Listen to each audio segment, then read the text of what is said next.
Hello and welcome to Cards by Melissa Minor. Thank you so much for joining me today. We are going to be making these adorable little Easter rocker cards. All right, let me jump in and show you the stamp set that we're going to be using. This is an older set and this is from the Stamps of Life, and this is called Bunny to Stamp. You might have it in your collection already. Like I said, it is older. And then these dies right here, these are the decal edge rectangle dies. And so I'm also going to be using those. Now the paper I'm using, I picked this up at Joann's. And this is, let's see, this is called Bright Easter, and it's the Park Lane collection. All right, so let's go ahead and start the stamping. So I do have my mini Misty here, my stamping platform from My Sweet Petunia. And the ink that I like to use is, this is the Finesse by Spectrum Noir. This is the black.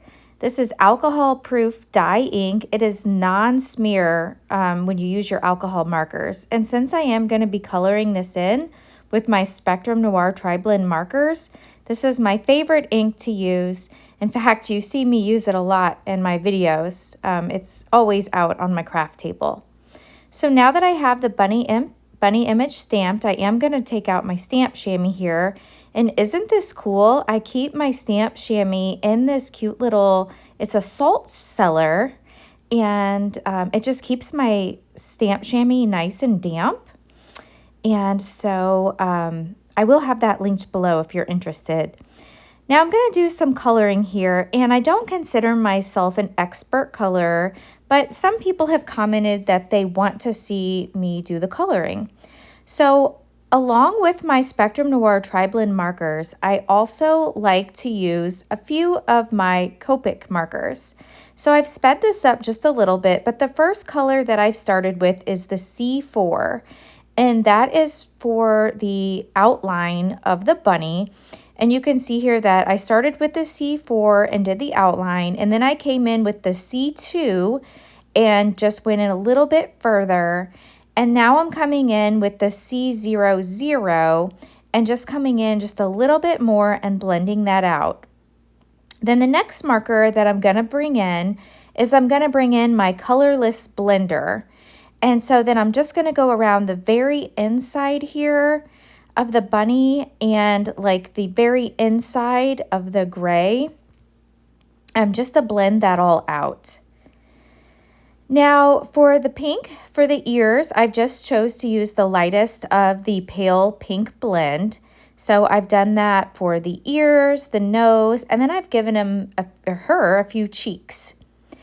For the Easter egg, I am using the lightest of the pale pink shades, and the reason I'm using the lightest on the pale pink shades is the pale pink shades is a darker color marker than the pale pink blend. So I've started with the pale pink shades and the lightest of that, and then I'm coming in with the darkest on the pale pink blend, and then after I do the darkest of the pale pink blend, then I'll come in with the medium on the pale pink blend. And then I'll finally blend all of that out, and I'll do the lightest on that pale pink blend marker. So like I said, I'm just blending each of these colors, just going over the last portion that I colored and blending one color into the next. And so I'm just going to get this Easter egg colored up in the pink color. I was really inspired by some Valentine cards that my friend Kelly made last month. She made them into rocker cards. And so I thought it would be fun to make some Easter rocker cards. And that's what inspired me to make my video this month. I want to know, have you ever made a rocker card? This is kind of new to me. I did make some Valentine ones, but now I've made a whole bunch of these Easter ones. And the rocker card image just kind of reminded me of almost like a cracked Easter egg. And so I'm super excited about these. All right, now that I have the Easter egg all colored in, the next color I'm going to bring in is my green marker. So I have the light green blend. And I do go over this. I'm going to color in the tops of the carrots, and then I do go over this with the light and then the medium.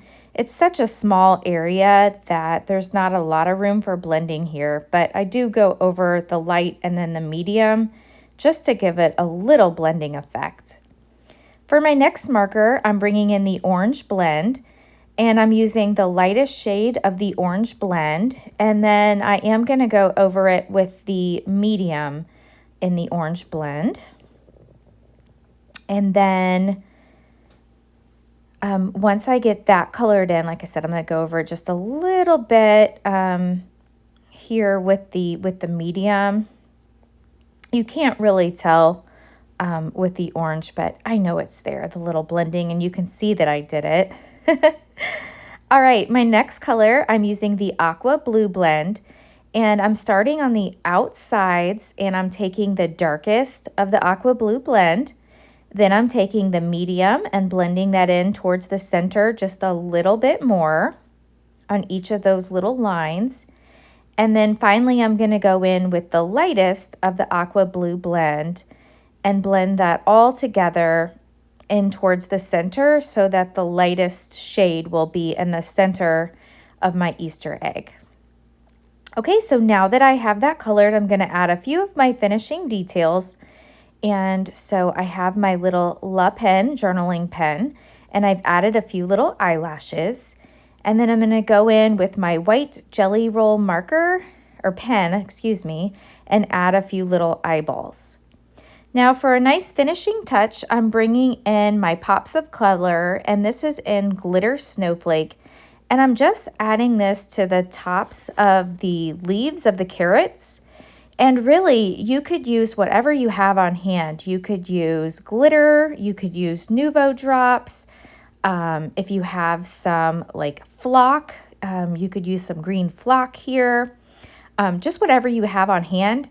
I like the glitter in the glitter snowflake color here. So I have a big bottle of this. So I decided to use that here on the tops of the green just to give it a little added interest. Excuse me, can't get that out.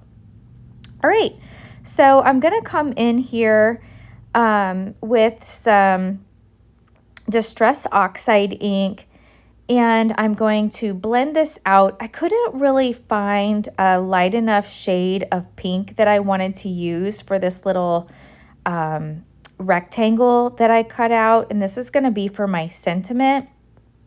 And so I wanted just a little bit of color. I didn't want it just all white. So I'm going to grab the Happy Easter sentiment off the carrier sheet, and I'm going to get that stuck down.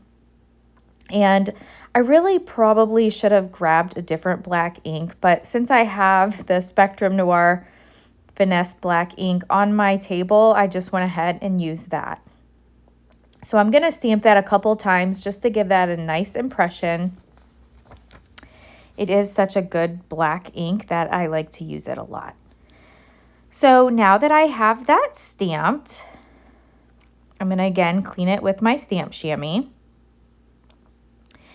And now comes the fun part. I'm going to add a few more finishing details. I'm going to take my journaling pen here, and I'm just going to add a little black border around the edge of my rectangle. And that just gives it a little finishing detail. And now for the rocker card. So I've actually cut this out on my Cricut, and this is a 5.5-inch circle. And then this little other piece here, this is from a 4.5-inch circle, and then I've sliced it. Now, if you don't have access to a Cricut, you could use any die that you have. Like if you have a circle die, the most important thing is that you want a 5.5-inch circle, and that's because your card is 5.5 inches, right? And so any type of circle image for the base. And then I've taken a piece of the pattern paper that was from that Bright Easter paper pack, and I've used that and cut that out to place as my pattern paper over the top. Now you can see here I'm using my precision glue press from My Sweet Petunia to glue all of my pieces down. And then I have some glitter cardstock from my stash, and I've cut this down to about a quarter of an inch. And I'm just gonna glue that along the top of my rocker card here. And so that's just gonna give it a little detail, and you know, I like to make cards with a little bit of sparkle. So I'm gonna get this all glued down, and then I'm gonna flip it over, and I'm gonna use my scissors, and I'm gonna just trim off the excess of the glitter cardstock that I just added. Now, if you had like some sort of shimmer trim, you could put ribbon here. We're just giving it a little extra detail. And you know, the cardstock that I used, this was all from my scrap. So there wasn't a particular brand that I stayed true to. There wasn't a particular color. I was so excited to use up a whole bunch of my scraps. Okay, so now that I have that glued down, I want to bring in an envelope, and that is so that I can measure here of the placement. I can get the placement correct so that when I glue everything together, I want to make sure that it fits in the envelope. So I want to put this bunny just as high up as I can on the card. I want the top of his ears to go up as high as they can, but also fit in the envelope. And so I'm going to use this envelope here for my placement. So I'm going to hold my tag down here and put a little glue under here. And then I'm going to bring in some foam tape, and I'm going to use some foam tape to give that bunny just a little extra added dimension. So I have the sentiment down, and let me go ahead and get this foam tape ready. So I'm going to give that a good snip, and then I'll get the foam tape adhered to the card, and then I'll go ahead and get this bunny placed on here. Now I'm being very careful because my pops of color is still wet. I probably should have let this dry a little bit, but I wanted to get everything all completed. So here I'm raising it up just as high as I think I can go to get these ears to fit in the card. There we go. And then I'm going to pick up the carrot, and then I realize, oh, that carrot is still wet. Let me get some tweezers. And I'll pick up the carrot, and I'll get that placed on the side of the sentiment. So this die set, or this stamp and die, is very old, so you may have it in your stash. And this is just goes to show you don't have to have something new to make some new Easter cards. You might have something in your stash that could work. But how fun is that? Look at that rock. Isn't that fun? That is so cute. And you see that little detail, like the scalloped edge on that circle? Do you have a circle scallop die maybe in your stash? Or you could use your Cricut, like I said, to cut one out. But I love the way that just rocks, and that'll stand up. So when the recipient gets it, they can put it on display. So here I'm just going through my stash of gems to see which ones that I'd like to use. And I finally decide on just the clear. I think these clear gems will finish off this card nicely. So if you've enjoyed this video, if you would hit that thumbs up button, that tells YouTube that you've enjoyed this video and you'd like to see videos like this in the future. If you feel inspired by this video, you can support me by shopping the links provided, as well as leave me super cash by hitting that thanks button. Clicking my links will not cost you anything extra. Thank you so much for supporting me by watching this video, liking, commenting, sharing with your friends, and subscribing. Thanks so much, everyone. I'll catch you in the next video. Bye-bye.